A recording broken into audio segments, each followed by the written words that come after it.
Hello and welcome back. Let's continue to look at converting between radians and degrees. So the very last one that we saw is, I think, a good one to sort of remember, at least vaguely.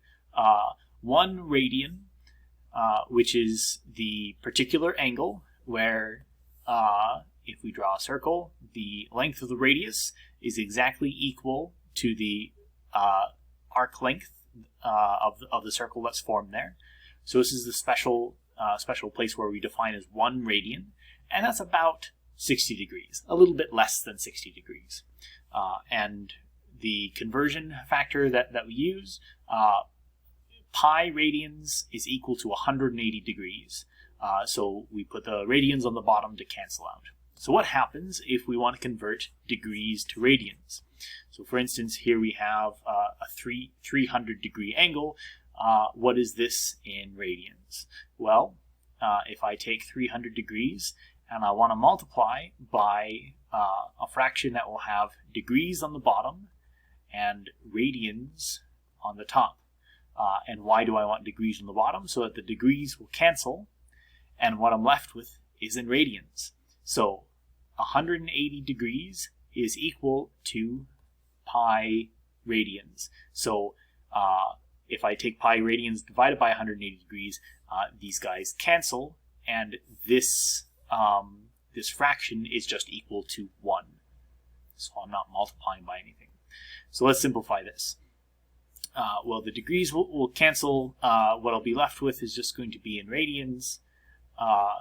This pi here, if I take 300 times pi divided by 180, I'm just going to get a factor of pi out, and we'll have 300 divided by 80 times pi. And this fraction will simplify. 300 is divisible by 60. 180 is divisible by 60. 300 happens to be 5 times 60. 180 divided by 60 is 3. So this is going to be 5/3 pi radians. And again, if we think about this a little bit, if we draw our circle and we look at 300 degree angle, this is mostly going to be what about here. So this entire angle is going to be 300 degrees. And if we travel all the way outside, all the way around to there, this is almost a complete circle. The radius of the whole circle would be 2 pi. So this is a little bit less than 2 pi radians. And 5/3 is a little less than 2. So 5/3 radians make sense for this angle. Let's do a 60 degree angle. Before, we saw that 1 radian is about 60 degrees, so this should give us something that's pretty close to 1 radian. If I take 60 degrees, I want to multiply it by a fraction that will have degrees on the bottom and radians on top. Oops, not radians, radians. Because then the degrees will cancel. So I'll take 180 degrees under pi radians, and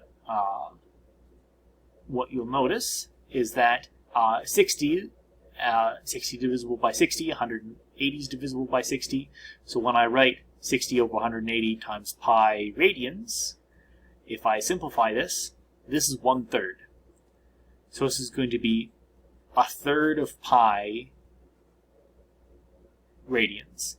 And pi is pretty close to 3.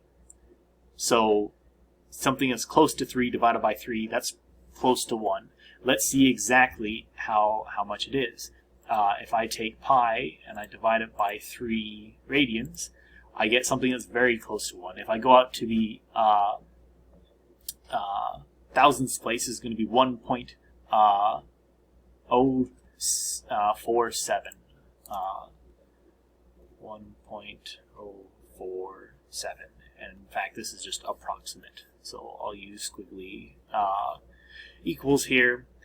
Normally, when we're working in radians, it's quite convenient to keep the pi there, because pi divided by 3 is going to be easier to to remember than close to 1.047. And we'll see in a little bit that there are lots of angles that are going to be pi divided by something. A 90-degree angle, again, if we think about this, this is half of 180, and 180 is pi radians, so this should be half of pi radians. But let's actually do the math as well. So 90 degrees, I want degrees on the bottom and radians on the top. And then when I cancel out the degrees, I'm going to be left with, well, 90 divided by 180, that's a half.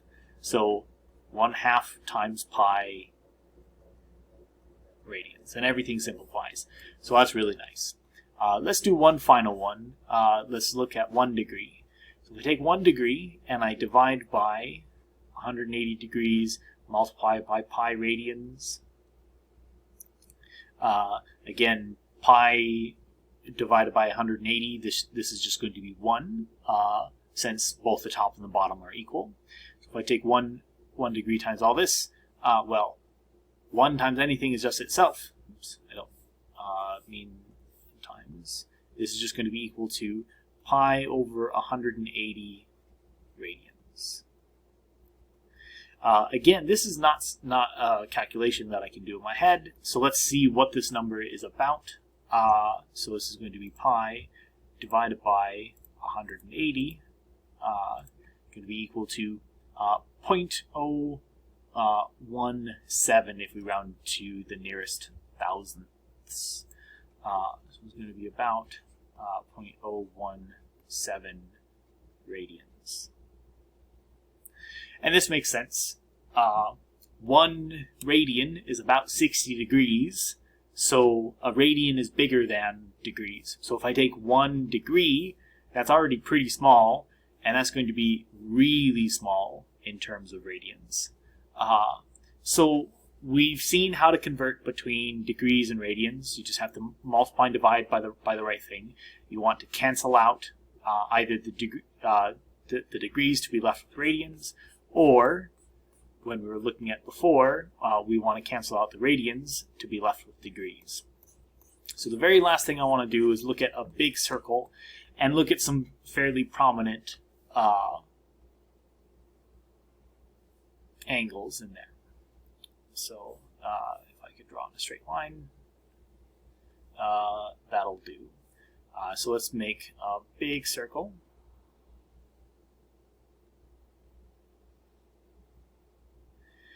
And let's start over here. So this would be a 0 degree angle, but it's also 0 radians. And I'm not going to write the radians every time. So 0 degrees is going to be equal to 0 radians. And from what we saw before, over here we had 180 degrees. This was pi radians. So if we go halfway around, we had 180 pi, or we could go all the way around, which is 360 degrees. It's co-terminal with 0 degrees, meaning a 0 degree angle. The finish line is in exactly the same place as if we had a 360 degree angle. And this, so the distance all the way around was going to be 2 pi.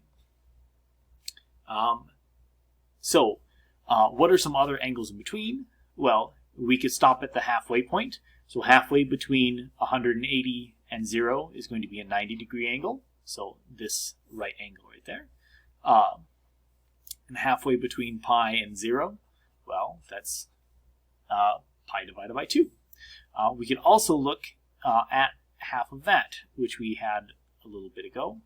So halfway between 0 and 90 degrees would be a 45 degree angle. And halfway between pi halves and 0 is going to be pi fourths. There are some other angles in between here as well. So for instance, a 30 degree angle is another one that we've seen. And so 30 degrees, I'm going to think about this in terms of 180. This will be the easiest one. 30 is 1/6 of 180. So this distance here, that arc length, is going to be 1/6 of the distance all the way around.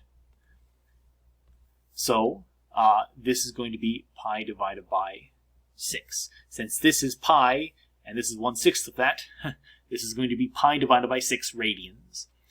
Likewise, the 60-degree angle is also important. It's a very common angle. And 60 degrees is 1/3 of 180. So in radians, this is going to be pi divided by 3. These numbers here, we can then use everywhere. So for instance, if we look at this number, this angle right here, halfway between 180 degrees and 90 degrees, again, it'll be 45 plus another 45 plus another 45. This is a 135 degree angle. So if this is 45 degrees, this is 45 degrees, this is 45 degrees, this is 45 degrees, we're just cutting our circle into eighths here. This is going to be, so this is pi fourths, 2/4 of pi. This is going to be 3/4 of pi. And then we can keep going around as well. So we have all of these angles coming around. We have 1/4 of pi, 2/4, same thing as a half, 3/4, 4/4, same thing as 1, 5/4 of pi,